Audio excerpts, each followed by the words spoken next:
युवा से वादा किए थे कि हम हर युवा को नौकरी देंगे, क्या वो वादा पूरा किए? क्या वो वादा पूरा किए? देश के युवा को नौकरी दिए? क्या उन्होंने जो कहा विदेश से काला धन लाएंगे वो लाए? क्या उन्होंने कहा था किसान का आय दुगुना करेंगे, किए? इसलिए साथियों आपको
अपनी बातों को रखने के लिए आएंगे।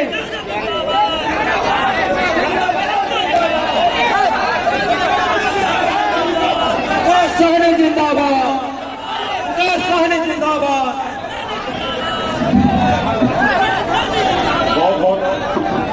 बहुत बहुत धन्यवाद।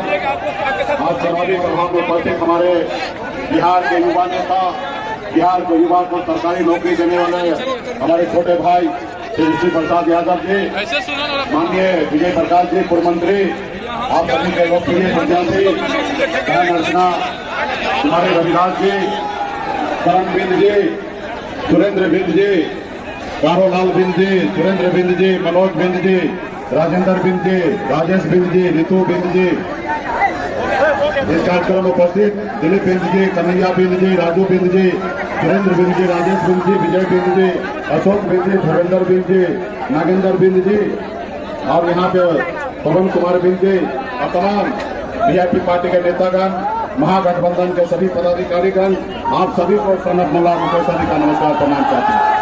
साथियों समय कम है, आगे भी कार्यक्रम में जाना है, इसलिए साथियों आप सबके बीच में हम अपील करने के लिए आए हैं कि मजबूती से सामाजिक न्याय को मजबूत कीजिए साथियों, क्योंकि ये देश जो है वो आपका है और ये देश का मालिक आप हैं और इसलिए ये देश में चुनाव 5 साल में होता है और 5 साल में देश में चुनाव होता है, चाहे वो वार्ड का चुनाव हो या देश का प्रधानमंत्री का चुनाव हो, क्योंकि देश का जनता जो है वो मालिक है। तो आपके पास न्याय करने का समय आया है।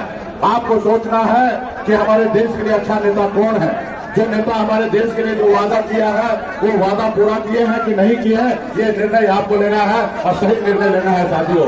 क्योंकि जब चुनाव होता है हजारों लाखों करोड़ रुपया खर्च होता है देश का, और ये देश का खर्च होता है, ये पैसा जो है वो बिहार देश का जनता का पैसा है साथियों।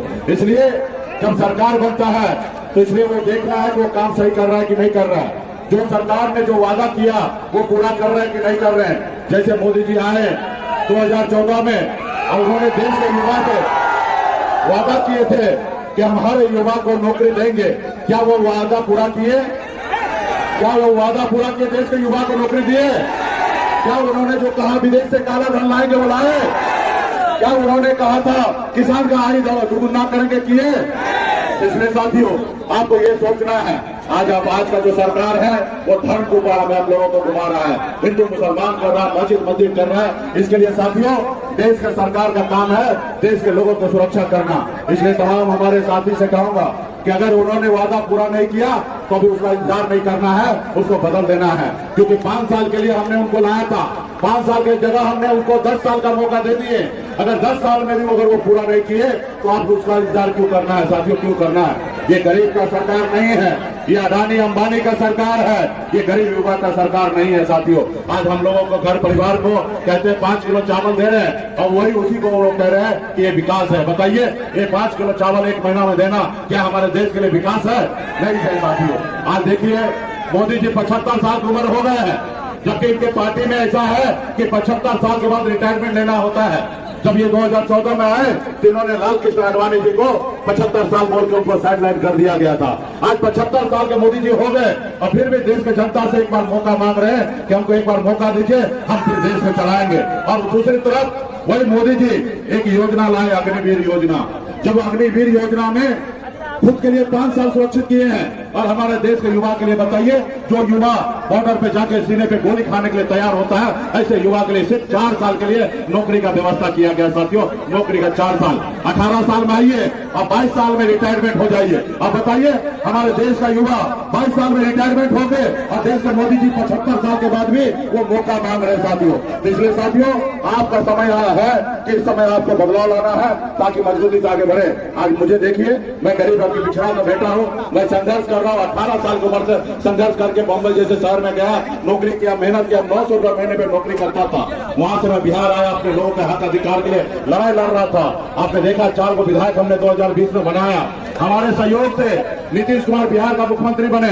अगर हम समर्थन नहीं देते तो नीतीश कुमार बिहार का मुख्यमंत्री नहीं बनता, लेकिन हमने उनको मुख्यमंत्री बनाया और उसके बदले में हमको क्या मिला? हमारे विधायक को खरीद लिया।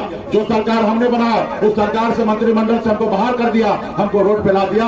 ये गरीब अति पिछड़ा का बेटा को आगे बढ़ना नहीं देखना चाहता है। वो देखता कि अति पिछड़ा का बेटा पार्टी बना लिया, आगे बढ़ जाएगा। उन्होंने हमें रोकने का काम किया साथियों। इसलिए तमाम हमारे पार्टी के नेतागण जो सामाजिक न्याय को जानते हैं, जो गरीब पिछड़ा की बात करते हैं, जो लालू जी को पहचानते हैं, पसंद करते हैं, ऐसे लोगों से आग्रह है कि मजबूती से आप काम कीजिए और हमारे अपने प्रत्याशी बहन अर्चना कुमारी जी को भारी मतों से विजय बनाइए और फिर हमारा दिल्ली में सरकार बनेगा और सामाजिक न्याय मजबूत होगा। तमाम हमारे साथी को बहुत बहुत धन्यवाद। हम लोगों के बीच